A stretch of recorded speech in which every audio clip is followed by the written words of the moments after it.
diagnosis of blood deficiency. Oh my God, what does that mean? Does that mean that you actually don't have enough blood in your system to function? If you were just in an accident where you had a lot of blood loss or you just gave childbirth, then yes, this can possibly mean that you do not have enough blood in your system. But usually what your acupuncturist is referring to is that you do not have enough adequate, sufficient, quality blood running through your system.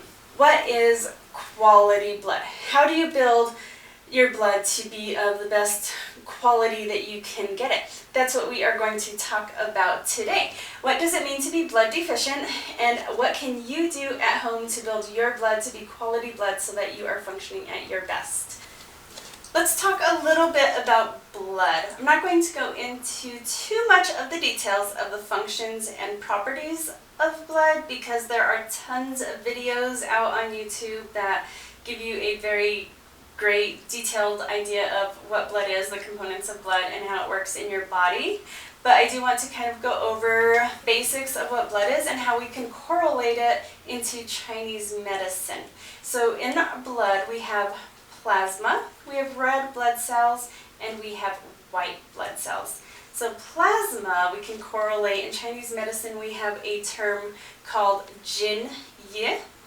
Jin Yi is body fluids. It's the body fluids that moisten our eyes and moisten our mouth and the rest of our digestive system, and it gives our hair a nice luster, and it moistens our skin and our organs so that everything is moving smoothly and our joints are moving very smoothly and we have a very good range of motion. So Jin Yi, so one of the best ways that you can make sure that you have quality plasma is to make sure that you are staying hydrated. Drink your water. Jin Yi is mostly comprised of water that we get both by drinking plain water and through the food that we eat.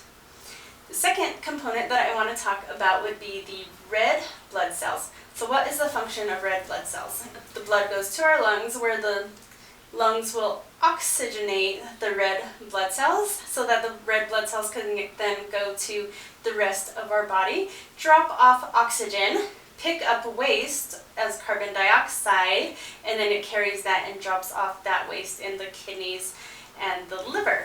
In order to have good quality red blood cells, we need to make sure that we are breathing properly. We want that lung qi, the zhang qi, to be filled and of good quality. So ways to do that would be, one, making sure that you are practicing your breathing techniques. Breathe deeply.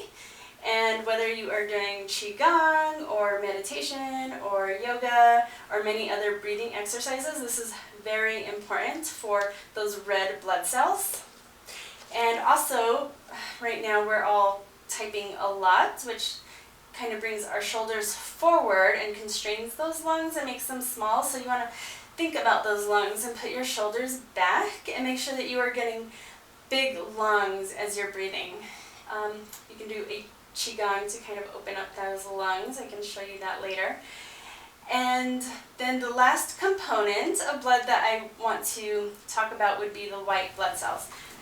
The white blood cells comprise of our immune system. This is what helps us to fight off viruses and to fight off infections and to fight off any outside invasion that our body might be having to fight off. And this we actually have direct control over. What we eat in the morning is what is going to turn into our immune system later in the day. So let's see, we have ions and proteins and iron and other good nutrients is what composes of these white blood cells. So making sure that we are putting good quality, adequate food with nutrition into our mouths is the most important thing to make sure that you have good quality white blood cells.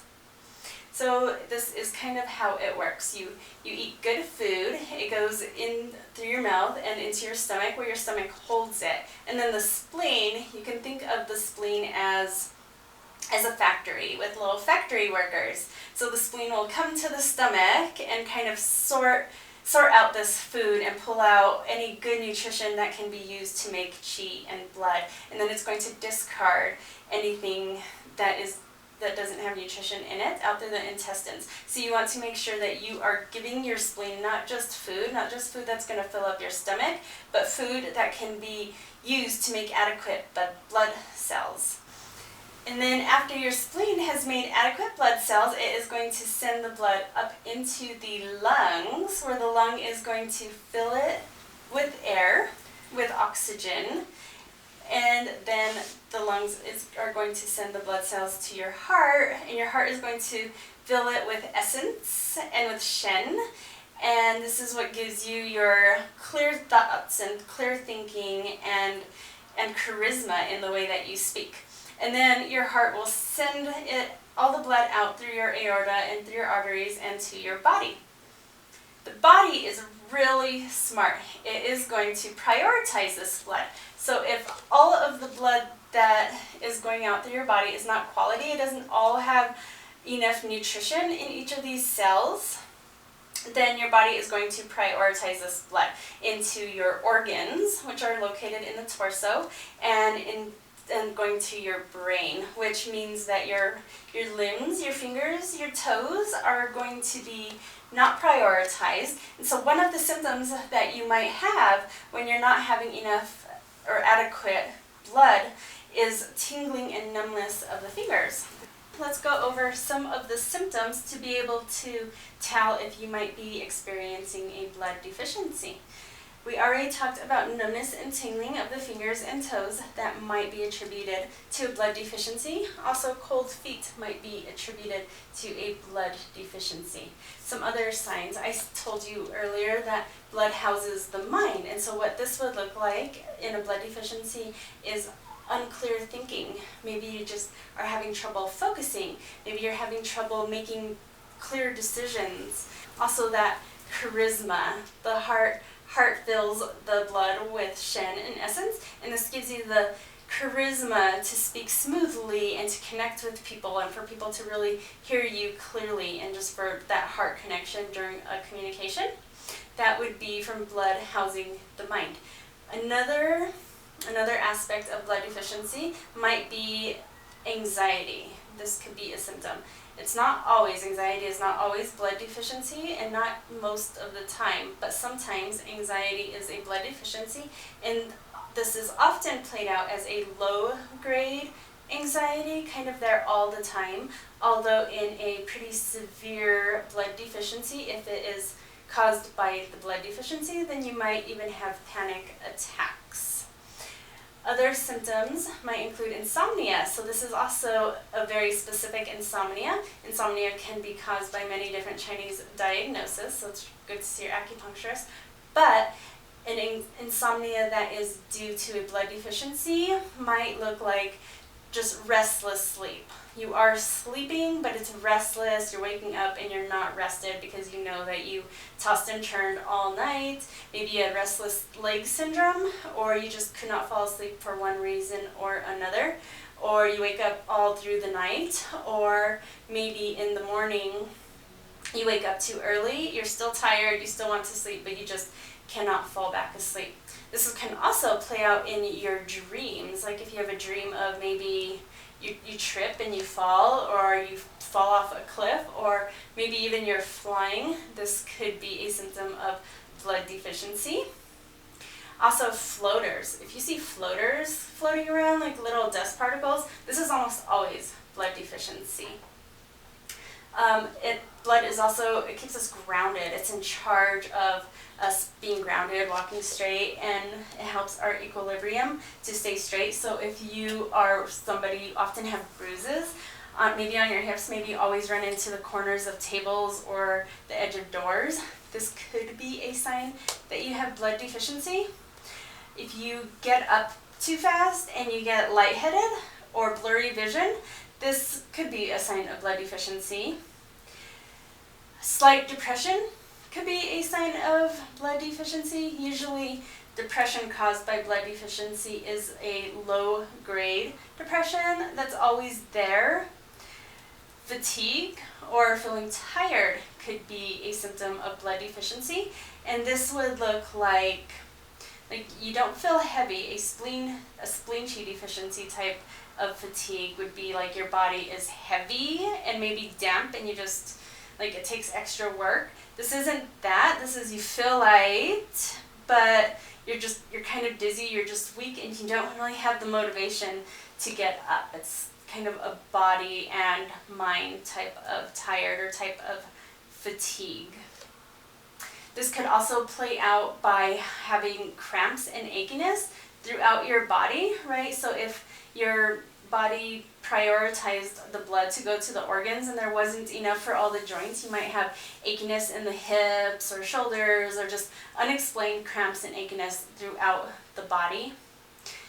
Menstrual cramps could be caused by blood deficiency, although again, not always. Poor short-term memory can be a cause of blood deficiency, and sometimes I give herbs to my blood deficient patients, and it's extra hard for them to remember to take these, and so it's harder to build these bloods because the short-term memory is also affected. So if you were given herbs for your blood deficiency, then try to remember to take them, and when you're remembering to take your herbs more, this might be a sign that you are building blood in your body. Also, migraines. Migraines are not always caused by blood deficiency, but most of the time they are. If somebody comes to me for migraines, the first thing I check is whether or not they have blood deficiency, and often they do. But you might want to see an acupuncturist for this, because this is a more severe blood deficiency that you're probably going to want to get herbs for. Also, a pale tongue. Since you're not an acupuncturist, you might not know what a pale tongue looks like, although you can start looking at your tongue every morning, and then after you've seen your tongue for a while, you might be able to tell, oh, this is more red than usual, which would usually indicate a stagnation or a heat, or this is very pale, which could indicate a blood deficiency. Could indicate cold or something else, but oftentimes it is usually a blood deficiency. And also a thready pulse. If your acupuncturist is having a hard time finding that pulse, it's pretty weak, then you might have a blood deficiency, although you will ask your acupuncturist if that is the case. So if you checked off 3 or more of those symptoms, or you just want to build blood anyway, because it never hurts to give your body the proper nutrients that it needs to build blood. But if you have at least 3 of those symptoms that we talked about, then you might want to start thinking about building blood. How can you build blood? Let's talk about that. How does one build blood? If you are not a vegetarian and not a vegan, then the best way for you to build blood is through red meat. Red meat is an excellent blood builder. We eat a lot of red meat here in the US. We don't need red meat every single night, but it is really nice to get a good quality, and I mean good quality, red meat once, maybe twice a week. And you want to think of your red meat as medicine. Food is medicine. You're using this to build blood. So what kind of blood do you want to build? So it's worth paying the couple dollars extra to get the good quality meat, but we will discuss that in another segment. But eat your meat, and if you are a vegetarian or you are a vegan, then that is fine. There are other ways to build blood. So as a rule of thumb, when you're at the grocery store, you can consider that all foods that naturally grow red or dark purple, the color of blood, is a blood tonic, such as beets. Like, beets have that nice blood color, so if you are a vegetarian, or even if you're not, you want to add lots of beets to your diet, and other red and purple foods, maybe eggplants or goji berries. Goji berries are a really good blood tonic. It's specific to eye stuff. And blueberries, raspberries, plums, red cabbage. I have a really good red cabbage recipe that I will share in the newsletter this month, December. Also, another way that you can help to build blood is by supporting your spleen. So it is your spleen's job and function to take the food that you eat and separate it and turn it into chi and blood. You can help your spleen by helping your spleen be very strong. You can do this with herbs. Also, the spleen does like to be warm, and it does help to process that food if your spleen is warm. So you can drink warm or hot water with your meal, and this will help a lot. But mostly the most important thing is to cook your food, cook your vegetables a little bit, especially those leafy. The spleen really likes those leafy greens, but if you can learn to cook your spinach and kale, this will really help your spleen function. And another way that you can support blood building in your body is to support your kidney chi. Kidney chi is in charge of bones and bone marrow, and we know that bone marrow builds blood. So by eating bone broth, maybe bone broth with the marrow, this is really good for your kidney chi, which I spoke about in the chi video, that kidney chi will keep you younger, keep you vibrant, keep you looking great, and keep your mind functioning wonderful. So make sure that you are drinking your bone broth and cooking your leafy greens and eating your vegetable stew, especially throughout the winter. And these things are going to do wonders for your blood building. We just went over a lot about blood, and there's so much more to know about blood, but I think that is good. That is an adequate amount of information in order for you to understand what it means when your acupuncturist tells you that you are blood deficient, and how you can watch for changing signs and symptoms of your blood deficiency, and what you can do on your own at home to improve this deficiency. And if your acupuncturist does give you herbs for your blood deficiency, then it will really benefit you to also take those. And if you have any questions or you want to talk about blood deficiency more, then leave a comment or reach out to me or let me know at your next appointment.